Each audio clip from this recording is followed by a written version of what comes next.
सद्गुरु श्री ज्ञानेश्वराजी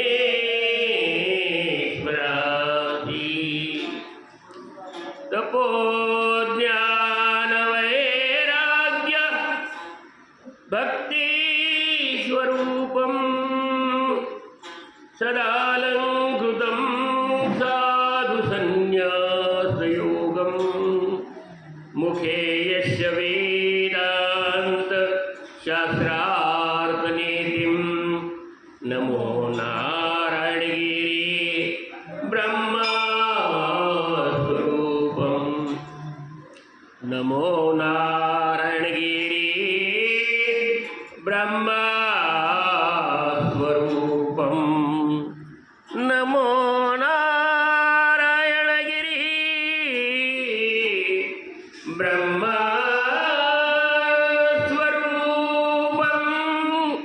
विठाला विठाला विठाला विठाला विठाला विठाला विठाला विठाला रामकृष्ण हरी. 9वा अध्याय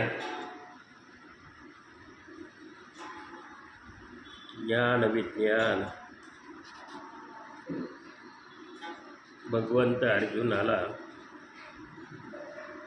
या ठिकाणी सांगत आहे, राजविद्या राजगुह्य योग आहे.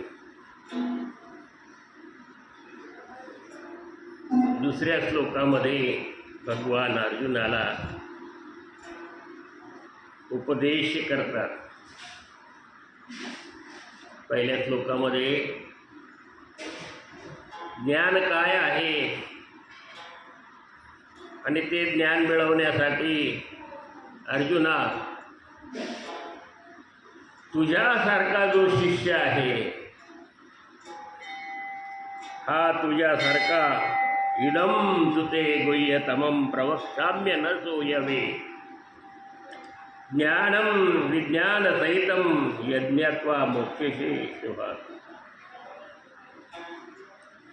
तुझ्यासारखा दोषदृष्टी नसलेला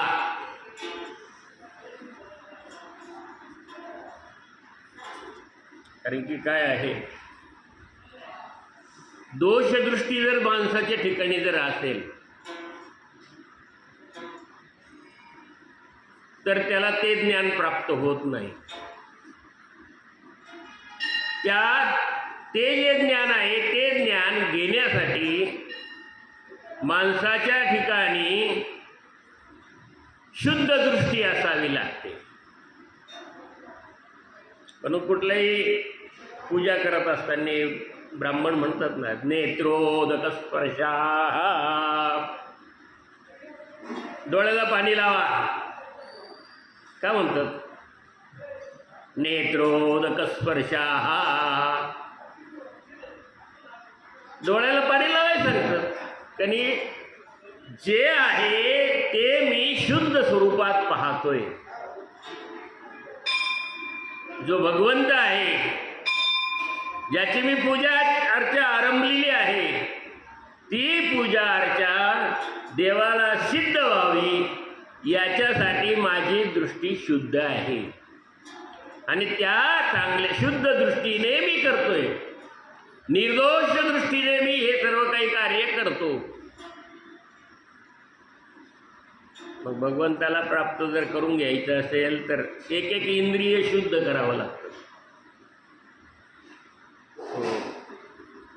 पाऊले चालती पंढरीची वाट, काय पायाने पंढरीची वाट चालायची, मुखे नाम हाती टाळी. विठाला विठाला नाही का,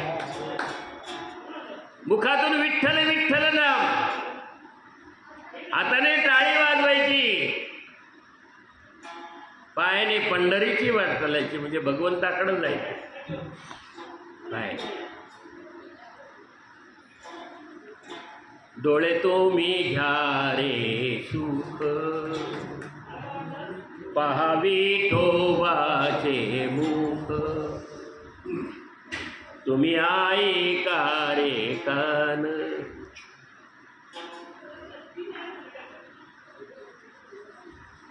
इंद्रिय शुद्ध.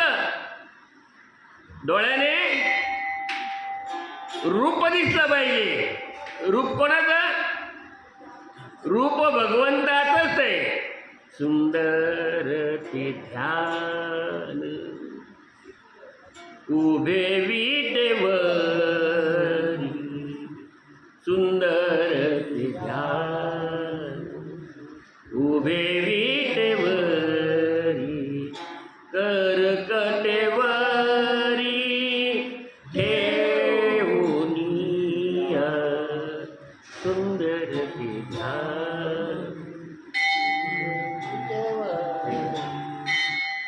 रूप पाहता लोचनी, माऊली म्हणतात, सुख झाले ओ साजनी, सुख झाले ओ साजनी, तो हा विठ्ठल बरवा,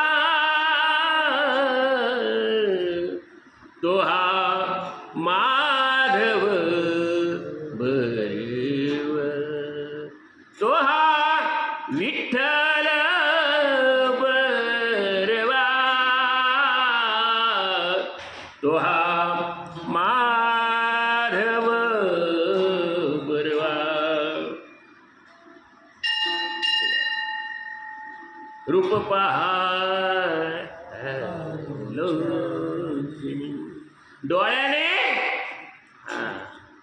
आपल्या डोळ्याला झाकले तरी वेगळं काही दिसायला नको. जागृती स्वप्नी पांडुरंग हरी,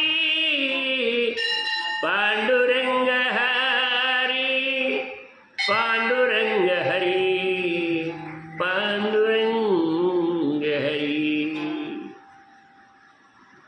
नामस्मरण सतत चिंतन रामकृष्ण हरी, रामकृष्ण हरी, जय जय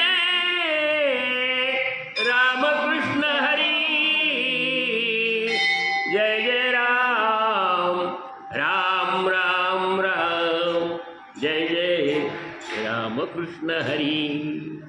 सततम कीर्तयन्तो मां, म्हणजे माझे भगवंत म्हणतात, सततम कीर्तयन्तो मां. सतत माझं कीर्तन कर. कीर्तन म्हणजे काय? नामस्मरण, त्याला कीर्तन म्हटलंय. आलं लक्षात? ते आपण म्हणतो कीर्तन चाललंय आपल्याला, पण हे कीर्तन कोणतं आहे? नामाचे कीर्तन. सतत कर.